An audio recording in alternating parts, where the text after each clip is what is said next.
last class, we were looking at finding the solutions of nonlinear functions. We looked at many methods, one which needs two guess values on either side of the 0 of the function, or another methods which requires only one guess value. So, the first method, which needs two guess values on either side of the function, we call the bracketing methods, and the ones which we need, which require only one guess values, were Newton-Raphson and fixed point iteration, and also the secant method. So, we will look at the Newton-Raphson today again. So, in the Newton-Raphson method, you remember what we were doing was we had a function. If you have a function of this form, that is f of x versus x, we were looking at a function of one variable to start with, and then so we had the x axis on this, and then we were looking at where the function would cross 0. So, that is a solution point which you were interested in. Okay. So, one method of doing this was to actually plot, take any iteration point, right. So, for example, if I could redraw this a little bit better. Okay.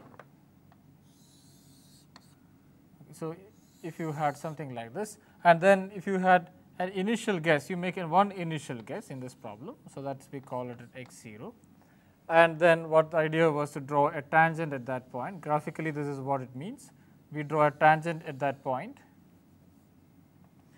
and look at the point at which the tangent crosses the x axis, okay, and then take that as the next iteration point, the x value corresponding to that. So, that was our next iteration point, and then we drew a tangent there, okay, and then we took the next iteration point, etc.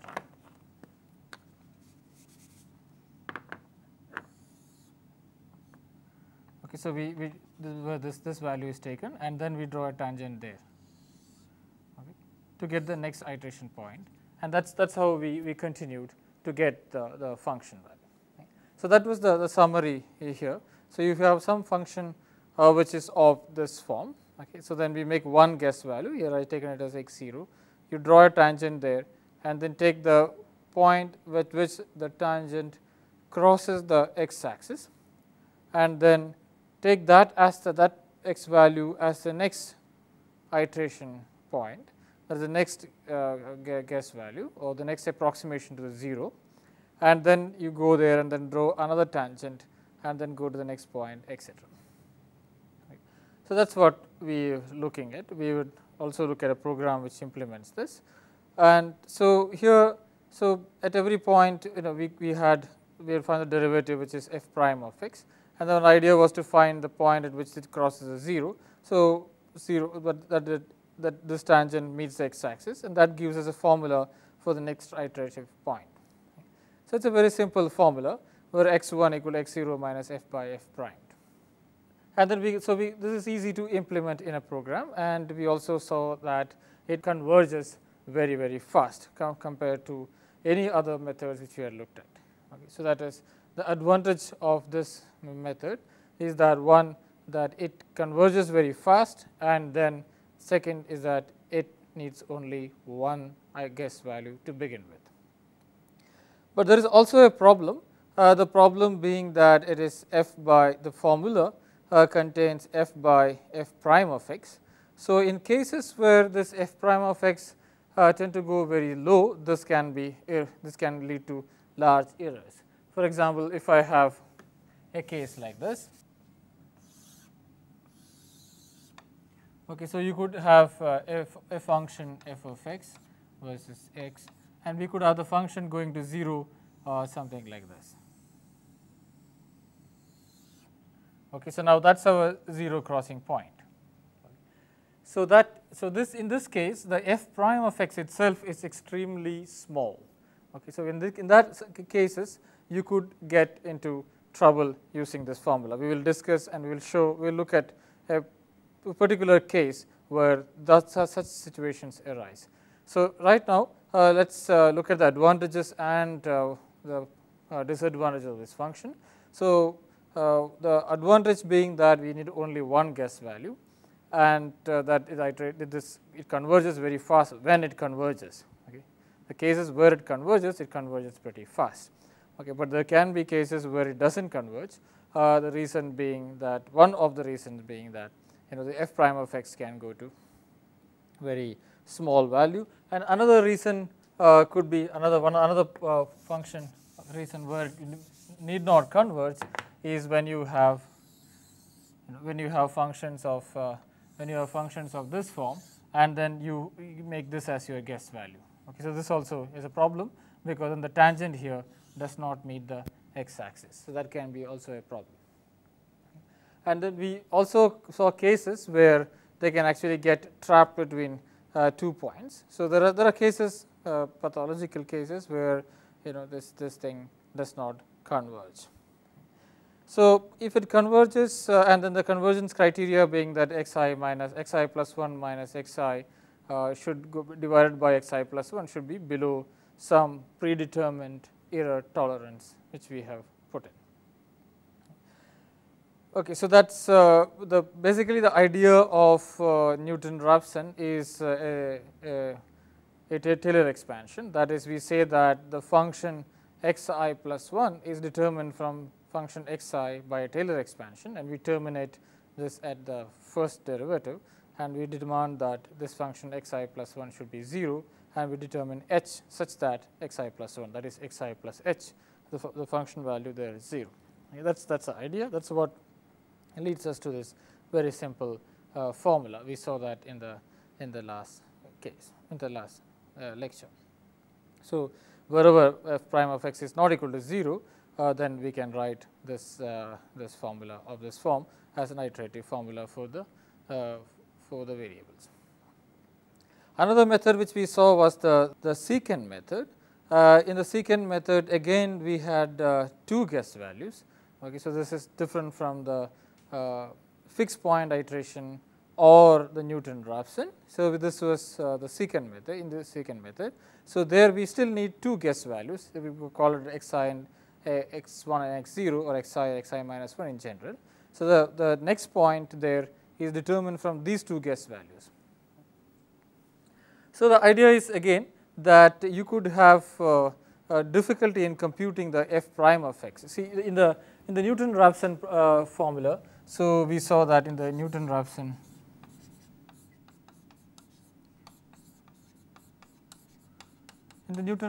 we had the formula that xi plus 1 is equal to xi minus f of xi divided by f prime of xi, or f prime at xi. Right? So now the problem is we need to determine this f prime of xi, that is the first derivative of the function which we want to solve, that we were trying to solve functions of this form f of x equal to 0, and that's what we are trying to find the minima of. So the difficulty may arise when we do not know what the derivative of the function is. That is, this function itself could be coming from another program. So we do not know the actual functional form of this. Okay, we only know the data points. Okay, we know that if you give it an x value, it gives a number. There will be some other program which gives you that, and you still need to find the zeros of this function, okay, but we do not know the derivatives. So in that cases, we can go determine the derivative from something like a backward difference scheme. Right? So that is what the secant method basically uses. So to begin with, we need 2 points. So we need 2 guess values to begin with, and then we compute the derivative from these 2 guess values using this formula, that is f prime of xi, actually it should be xi, that is it is equal to f of xi minus f of xi minus 1 divided by xi minus 1. So this is the normal backward difference scheme, so we can use that. So then one would wonder, okay, aren't we doing the same 2-point iterations which we did in the beginning, that is the bracketing methods. No, this is not, because this xi and xi minus 1 need not be on either side of the 0. Okay, so that is one important point to remember here.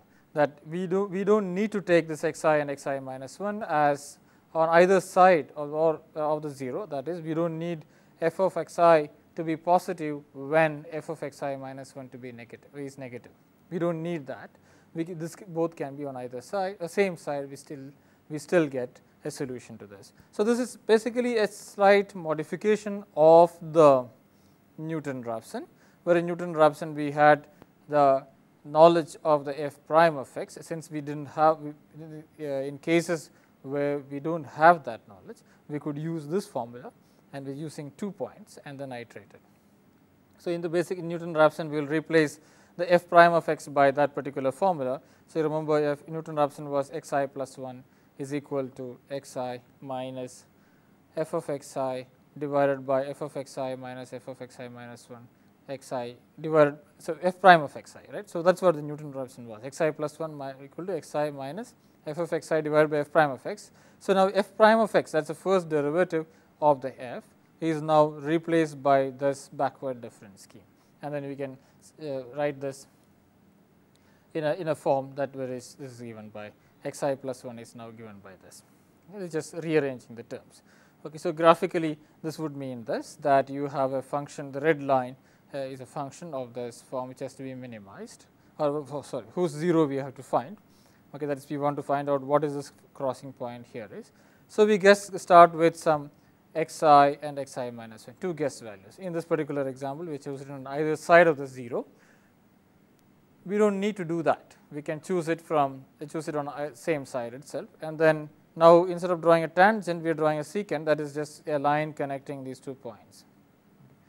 So the backward difference scheme for the tangent could be quite off, right, when the 2 points are very far apart, and that's what this is. So when there's 2 different points, the 2 points which we guessed, xi and xi minus 1, and that's very far away, and then there's a secant which connects these 2. And this line crosses the x axis here, so we take that as the next iteration point. Okay. So now here comes the difference between this secant method and the bracketing methods. In the bracketing methods, what we did was we replace xi minus 1 always by, so f of xi minus 1 is negative. So we will look at whether f of xi minus 1 or f of xi, which was negative, and we will replace that particular point by this. That is, if f of xi I plus 1 here will replace x of I if f of xi is negative, because f of xi plus 1 is negative. Okay. Otherwise, we would replace this point. That is the bracketing method, but in this case, we will always replace xi minus 1 by xi and xi by xi plus 1. That is, the tangent, the secant is now drawn between xi and xi plus 1. So that is this line, the next line here which you see below. Okay, that is the line which will be next drawn. And then look at where that is crossing this point. So that is here. Okay, and then we will draw between these 2 points. Okay, so now we will drop this point and we will draw between these 2 points. Okay, that's a method. Okay, so we'll continue to do it this way. So now notice that when we went to the second case, that is, we started from xi minus 1 and xi, and then we went to xi and xi plus 1. Then you have actually the secant on the same side of the 0. So this will not happen in the bracketing methods, right? In the bracketing methods, we would say, okay, the new point is xi plus 1. So now f of xi plus 1 is negative, and f of xi is also negative. So I will keep the xi minus 1 and I will throw away this point, and now I will iterate between this point and this point. Okay, that in the bracketing methods, I will draw a line connecting this point to this point, xi minus 1. But here it is not done that way. We just throw away this point and then we will draw a line between these 2. So I hope that's clear, the difference between the secant method and the bracketing methods. So that's what the point is, that this line is drawn connecting f of xi minus 1 and f of xi, okay, and where the point it crosses the x axis is taken as the xi plus 1. And then we will draw something between xi and xi plus 1. So this point xi minus 1 is always dropped, okay, to get the next point. So now this is different from the bracketing methods in that sense. Okay, so then we will saw some examples of this. We will just look at an example where we use this secant method to solve this equation 1 minus x square plus log 1 plus x. So, that is what we would just look at now. So, we have a program here called, okay, so that this program basically implements that. Remember, in our last class we discussed a general framework for this program. That is the main function we have here, okay, that starts from here and ends here. It is a small main function, so which takes two guess values. So, this program basically all it does is it defines what is the method which you are going to use. So, here it says, so okay, now this is secant method. So, that is what we are going to use. So, this is similar to the, okay, now I want to show you that this comparison with this and the false position method. Okay. So, here again that is a bracketing method. So, this is we are going to use here the x2. So, this is the formula which you are going to use. x2 is determined by that formula which we just saw, that this is the formula which you are going to use, right. For the x from x1 to x2 we use this formula. So, that is what is shown here in this. Okay, the function value at x1 multiplied by x0 minus function value at x0 multiplied by x1 divided by the function value of x1 minus the function value of x0 determine x2. Okay. So, then x0 is always replaced by x1 and x1 by x2.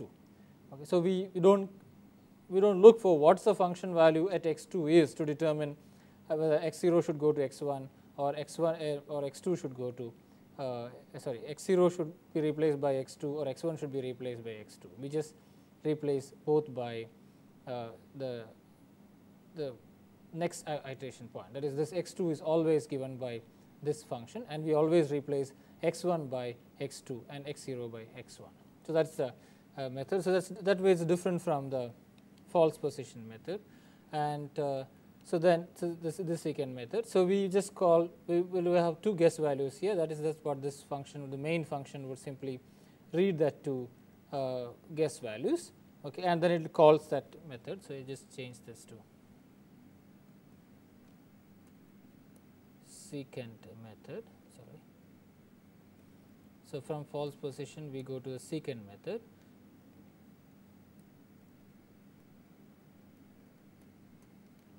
So, that is what we are going to use. Okay. So, secant method. So, this function, so now we pass x0 and x1 whatever we read as the initial guesses into this values x0 and x1 as to the program secant method, and then we also pass the pointer to the function which we want to, whose 0 we want to find out. Okay. So, that is a general framework for the main program. All it does is just read out the initial guesses, determine which method to use, here is secant method, okay, and then it will pass this to guess values and the pointer to the function which you want to minimize. The pointer, the function is called FUNC. So, let us look at what FUNC is. FUNC is 1 minus x square plus log 1 plus x. Okay, so, FUNC simply returns the function value at that point. That is all this program needs. It does not need a derivative, unlike in the case of Newton-Raphson, where we needed to find a derivative. Okay, then it just it starts with an error being set to 1, and then it does the iteration till the error is less than some predetermined tolerance. Okay, and the error being x1 minus x2, that is the previous guess to the solution minus the present guess divided by the present guess. The absolute value of that is the error. Okay, that is this program, and then we would just start with two guess values and see what we get. Okay, so, we will compile this program.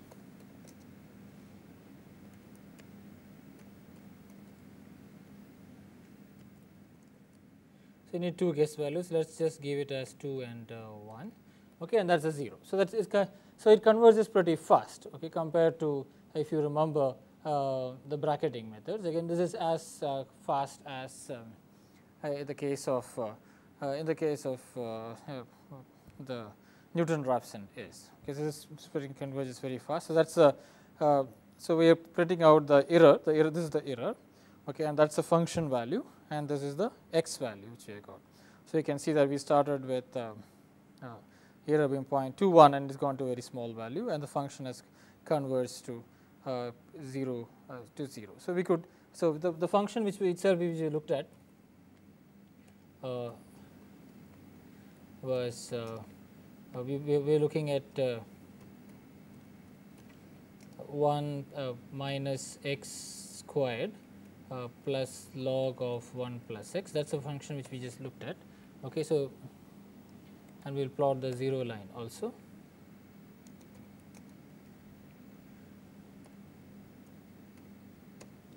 Okay, so we look at this is the function which we just plotted. So that is a function. So that we can see the 0 is somewhere around 1.3. That is what we just did. So, but we started with a guess which is 1 and 2. That is what we guessed as the initial guesses were 1 and 2.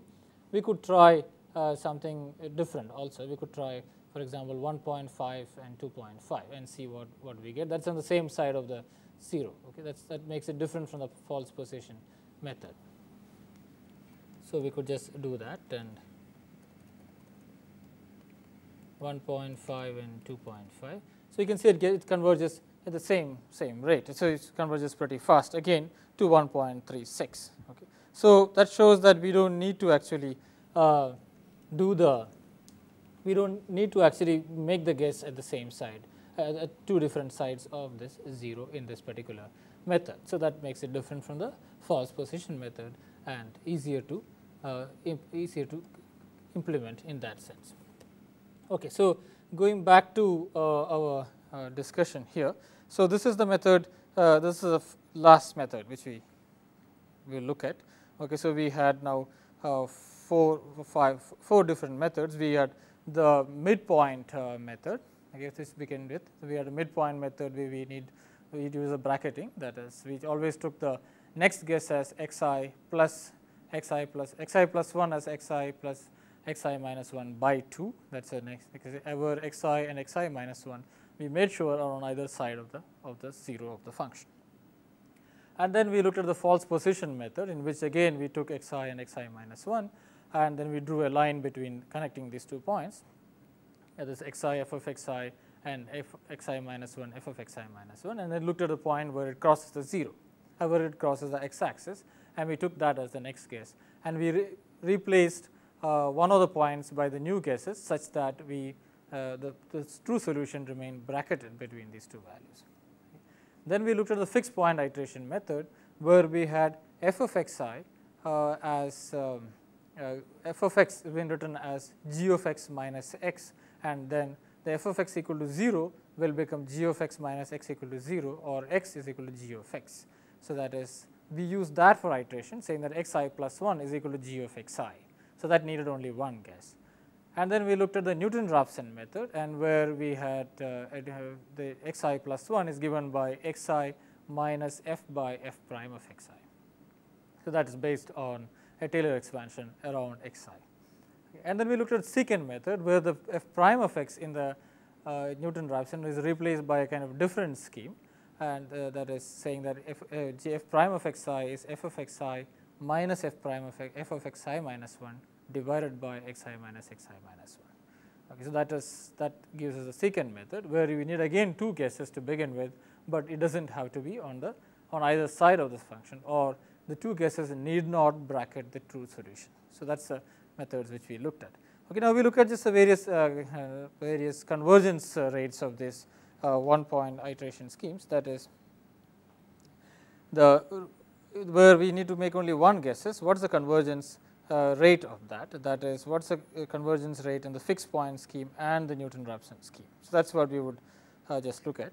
So, the advantage of using Newton-Raphson will become pretty clear if you look at this point. So, where Newton-Raphson works, that is the best method, and that is what everybody would be using, everybody uses. So, wherever Newton-Raphson works, that is the best method. So, the reason for that is clear from this. Okay, let us look at the fixed point iteration scheme first. So, in that case we write xi plus 1 as g of xi, right. That is what the fixed point iteration which we just now did we had. Okay. And then let us say x of r is our true solution. Okay. Then we would say that xi plus 1 is g of xr, but then if it is a true solution, g of xr is equal to xr. Okay. So, if it is a true solution. Now, if it is not a true solution and then we have this error, right, that is xi plus 1 minus xr, that is our error. Okay. So, we call that as an error in the I plus 1th iteration. So, I hope this is clear. So, we say that xi plus 1 is equal to g of xi, that is our iteration scheme, and then we have if this is a true solution, then g of xi, this x of I plus 1 should be equal to xi, and we call that xr. Okay, that is being the true solution. So, the difference between xi plus 1 and the true solution is our error, right. So, that is our error in the I plus 1th iteration scheme. Okay. So, now g of xi plus 1 is g of xi, sorry, xi plus 1 is g of xi, and xr is g of xr because that is a true solution, right. And so, we could use that formula here for the error. Okay. So, ei plus 1, which is xi plus 1 minus xr, that is the difference between the value obtained at the I plus 1th iteration to the value, to the true value, is equal to the value of the function g function, not the f, the g at xi minus g of xr. So, that we can write that. Okay, then you remember the mean value theorem which we used in the case of polynomial interpolations. That is to say that we can always find a point, we call it eta I, between xr and xi, such that g of xr minus g of xi divided by xr minus xi is the derivative of g at that point. Okay, we can always use that. So, we will use that property that there is one point where between xr and xi, where we have the derivative is equal to this the mean value, that is xi minus xr, g of xi minus g of xr minus g of xi divided by xr minus xi. And then we can write the g prime of eta I into ei. So, now remember this xi minus xr would be the error at the ith step, right. So, if xi plus 1 minus xr is the error at the I plus 1th step, xi minus xr is the error at the ith step. So, I can multiply this by ei and write it as g prime of eta I into ei as g of xi minus g of xr, right. So, there is a minus sign here, there is a minus sign here. So, it is ei into, sorry, this should be ei plus 1. So, the formula which we want to do is the following, that is, so what we are saying is that I have g of xi and so g of xi minus g of xr. So, I want to write g of xi minus g of xr divided by xi minus xr. We want to call it a g prime at eta I, okay, using the mean value theorem. So, eta I is some point between xi and xr. So, eta I is greater than xi and less than xr. Somewhere in between xi and xr is this value eta I. So, then xi minus xr is my ei. Okay, so, I can write g prime of eta I into ei as g of xi minus g of this xr, so g of xr. But g of xi is nothing but xi plus 1. Okay, so, this g of xr is xr, that is ei plus 1. So, we have a simple formula which says g prime of eta I, g prime at eta I into ei equal to ei plus 1. That is the formula which we need to use. Okay.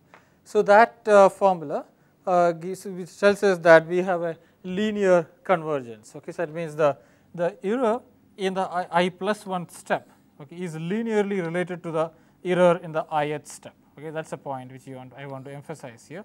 So, the error in the I plus 1th step is related to the error in the ith step by some derivative of the function at some point. It is not important what this is some derivative, but it is a linear derivative at some point. It's but it's linearly related. These two are linearly related. So, these two errors are linearly related. So, we have a linear convergence. That is what we would say. We have a linear convergence. So, this should be ei plus 1. And then the next scheme, that is we look at the same thing for the Newton-Raphson. Okay, so now in this particular case we had g of xi as xi plus 1, right.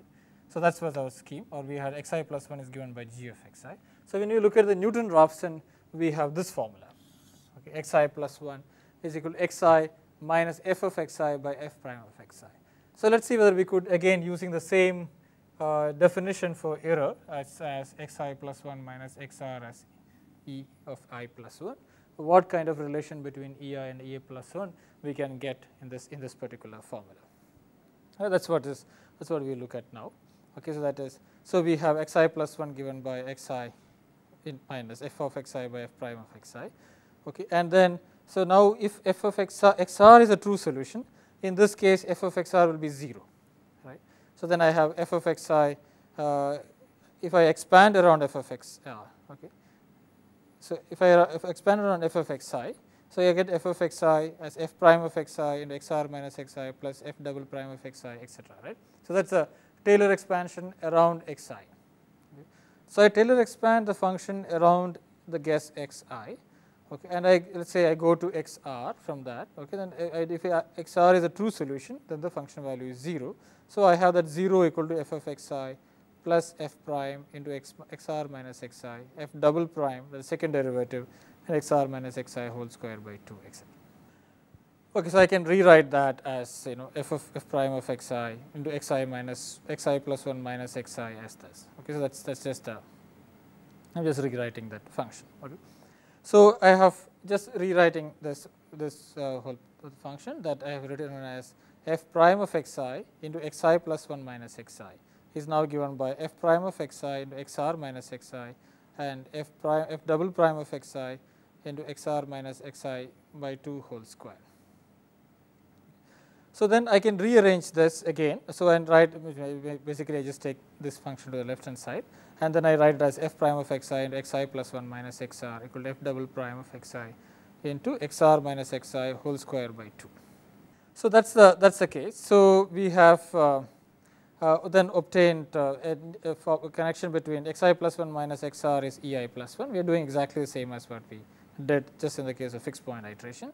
And then now we have xr minus xi as ei, this is xr minus xi whole square, so ei square. So we have now found that ei plus 1 is equal to, okay, so we have ei plus 1 which is given by this, is equal to f double prime divided by f prime, so f double prime by 2 divided by f prime into ei square. Okay.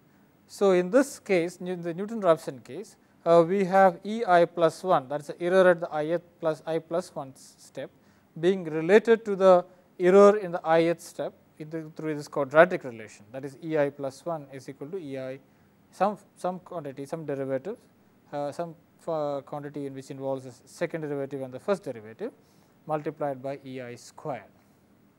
Okay, so again where the f prime of x is not too small, okay, this gives you a quadratic convergence, and we have that is the reason why Newton-Raphson converges much faster than any other method, provided your f prime of xi is not too bad.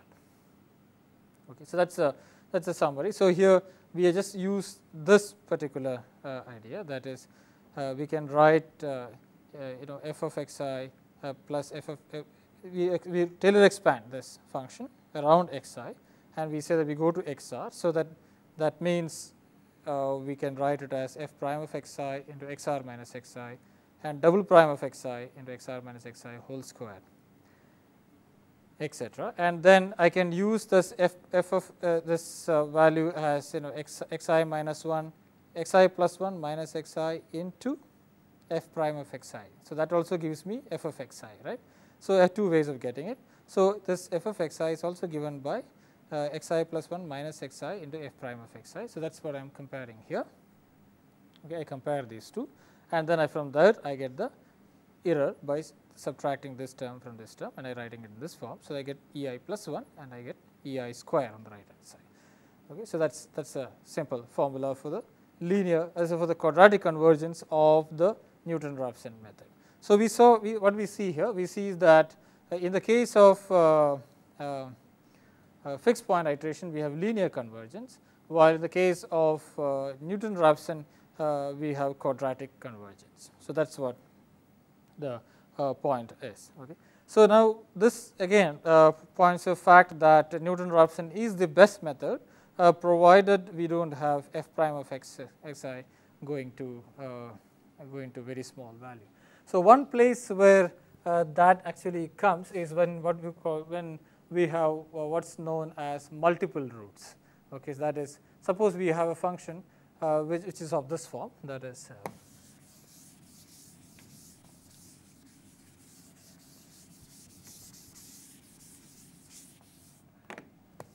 okay, suppose we have a function which is of this form xi minus 1 whole squared into xi plus 2, xi minus 2. Okay. So now we know where the roots of this function are, right? So this function's roots would be at so it will be x equal to 1 is definitely a root of this function.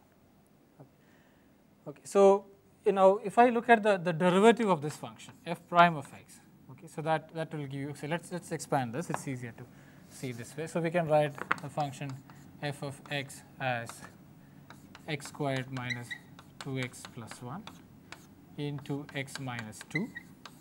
So that is x cubed minus 2x squared plus x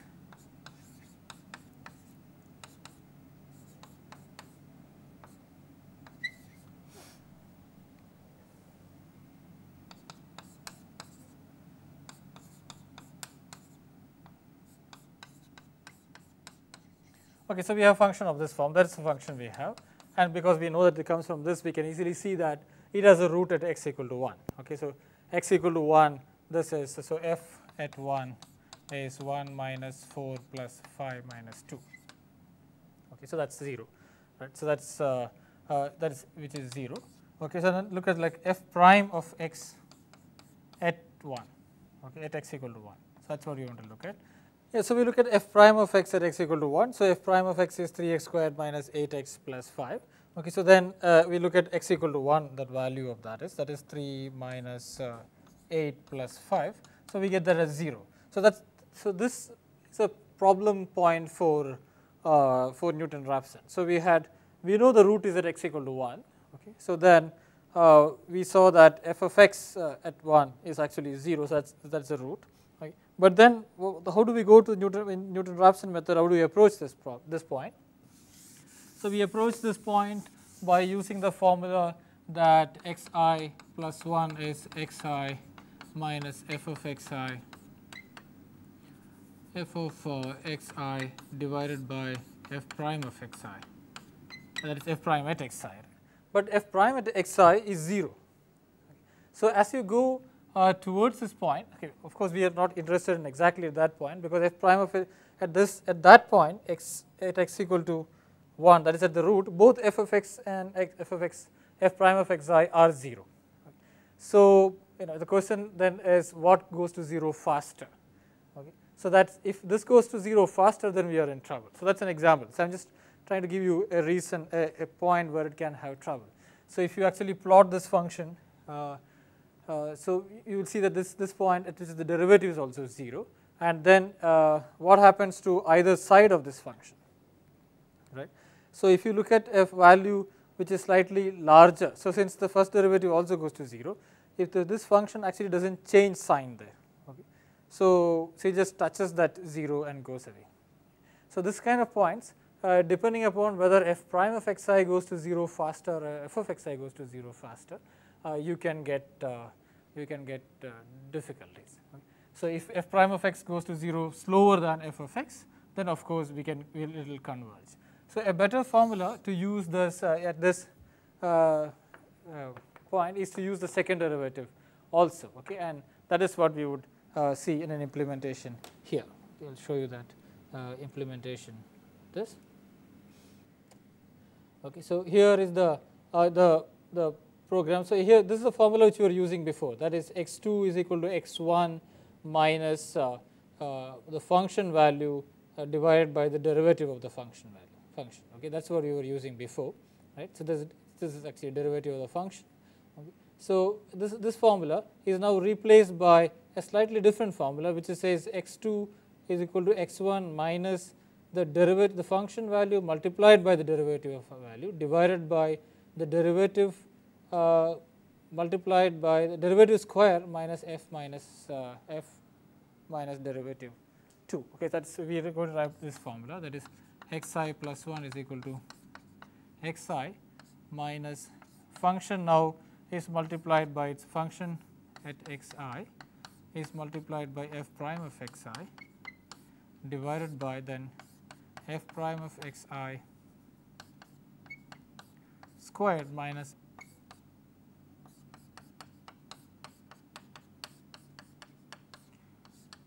okay. So, that is basically just taking the two derivatives of this function itself. Okay. So, you take the derivative here and then replace this formula by that. Okay, that is what we are doing here. Okay. So, we are saying that xi plus 1 is now xi, before we had f of xi by f prime of xi. So, now in the case where you have what is called multiple roots, that is you have xi minus 1 whole square into xi minus 2 or xi minus 1 whole cube, things like that, where the many derivative of this vanishes. Okay. So, that is here in this case there are two derivatives. So, first the function and its derivative vanished at the root, but you could have cases where if you have xi minus 1 whole cube, for example, then you would have the first derivative and the second derivative would vanish at this point. Okay. So, those kind of cases it will be advantageous to use a formula of this form, that is xi plus 1 minus x equal to xi minus f of xi and f prime of xi divided by f prime of xi squared, that is first derivative square minus a function at that point multiplied by its second derivative. So, the disadvantage of course is that now we need to also determine the second derivative. So, where the second derivative is available, and then this is a faster method for convergence. We will just see that right now. So, let us use the old formula. So, this program here actually minimizing a function of this form, that is the function here. Okay, I hope you can see this function. So, that is the function is x to the power 4 minus 6x cube plus 12x square minus 10x. Okay, so, let us write this function here on the board. So, we will try to minimize a function of this form, that is x to the power 4 minus 6x cube plus 12x square minus 10x plus 3. Okay, so, we want to find the 0 of this function. Okay, so, I plot this function here. So, I am just plotting this function here. Okay, that is here x to the power 4 minus 6x cube plus 12x square minus 10x plus 3. Okay, so, I am just plotting that. So that's given here. So you will notice that this goes to 0 at this point around 1, right? So it's at 1 it goes to 0, but it goes to 0 extremely slowly. That is, it is almost flat there. So that is its first derivative and second derivative vanishes. So now we will just use Newton-Raphson to find this 0. So let's start from some point 5 or something, and then see how fast it would converge to that point. Okay, using our old formula for Newton-Raphson method. Okay. So we'll just use that. So we'll compile this program.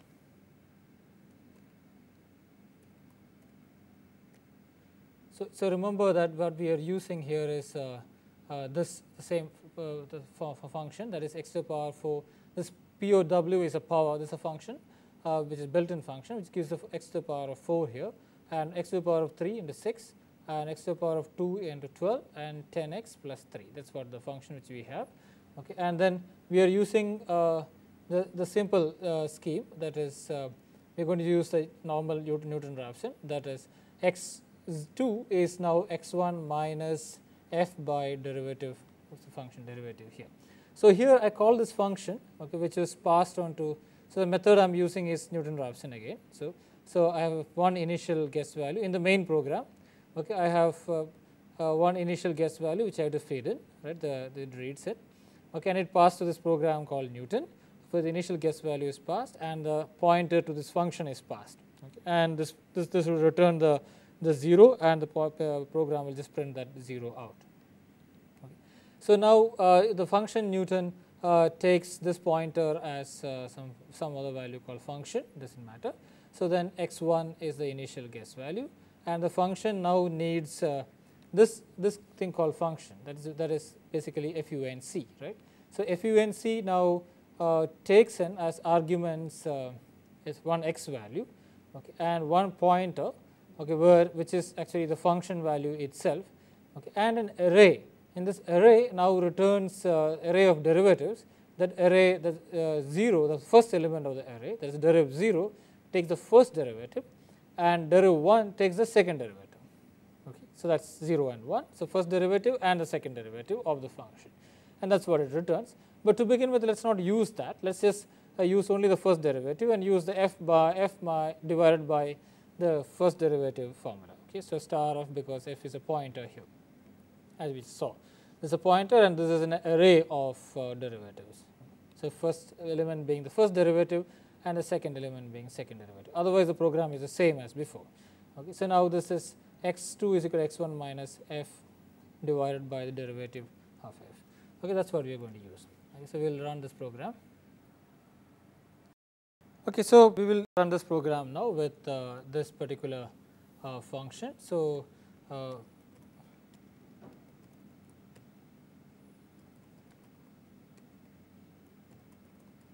So we will give some initial value of 0.8, and we see that this thing converges. So it converges to 1. We saw that the root was around 1 in that when we plotted this thing. So it converges to 1. Okay.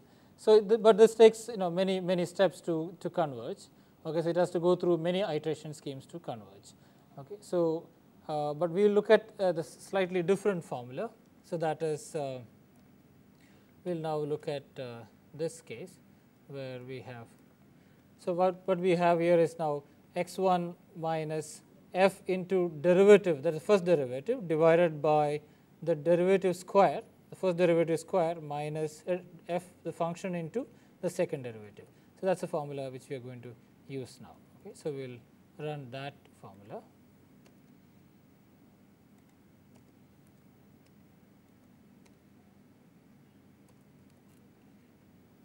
So we will compile the program with that formula, and then we will run from the same iteration itself. So again, this converges to 1, but we will see that it converges much faster. See, we started from here, and it converges much faster here than the previous iteration.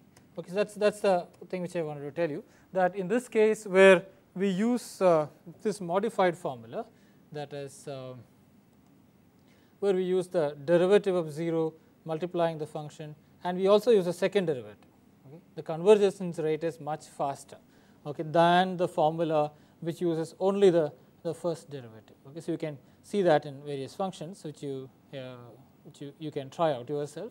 Okay. So the Newton-Raphson with the second derivative converges much faster than the Newton-Raphson with first derivative, provided of course that you should be able to find the second derivative of the function. So this works much better, and the round off errors and other errors are much lower in this case where we use the second derivative. Okay. So before we end this session on the Newton-Raphson methods and finding the zeros of the nonlinear function, okay, we will should look at one more problem, that is what happens if you have, instead of one function, we have many functions. Okay, and we want to find the simultaneous roots of this set of nonlinear functions. Okay, for given this symbolically here, you could have a series of functions. Let us say n functions, okay, which has n unknowns. Okay, so we could have, for example, we could just have a function of, let's say x squared minus xy equal to 0, and then you have some other function which is y squared x plus 2y plus 3x equal to 0, some function like this. Okay, so you have two unknowns here, x and y, and then you have two equations. Okay, so you could have a series of functions of this form. So you could in principle have a series of functions, we call them f1, f2, f3, up to fn, and you have n unknowns. So in that case, how do we find the solution of this equation? Again, it turns out that Newton-Raphson is pretty easy, because we can make the guess values for all the solutions. That is, in this case, there are n values to be found to find the solution of this function, the set of functions. And then, so let us assume that to be x1, x2, x3 up to xn, and then we want to go and find out the values of x1, x2, x3, etc., such that all those functions goes to 0, right? All of them goes to 0 simultaneously. So the way to do that is again expand around that guess values which we have. Okay, do a Taylor expansion. Okay, so when you do a Taylor expansion of such form, okay, so we would now have f of let's take an example x1, x2, x3 equal to 0. That's what we want to find out. Solution of this. Okay, so we start with some x1 0. So start with some x1 0, x2 0, and x3 0 as our guess solutions, and then we will write f of x1, x2, x3 as the value at x1 0, x2 0, x3 0 plus the derivative of the function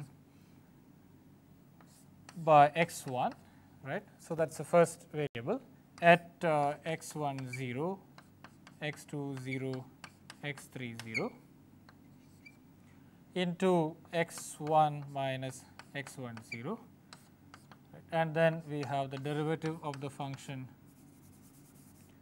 plus the derivative of the function at with respect to x2, the second variable, again at x1 0, x2 0, x3 0 into x2 0 minus x2 minus x2 0, right. And then we have the next one, that is derivative of the function with respect to x3 at the initial guess value into x3 minus x3 0. So that is what we call h1, h2, and h3. Okay, so I can write this in the symbolic form as f at x1 0 plus, right, del f by del xj into hj. So where hj is x2 xj minus xj 0.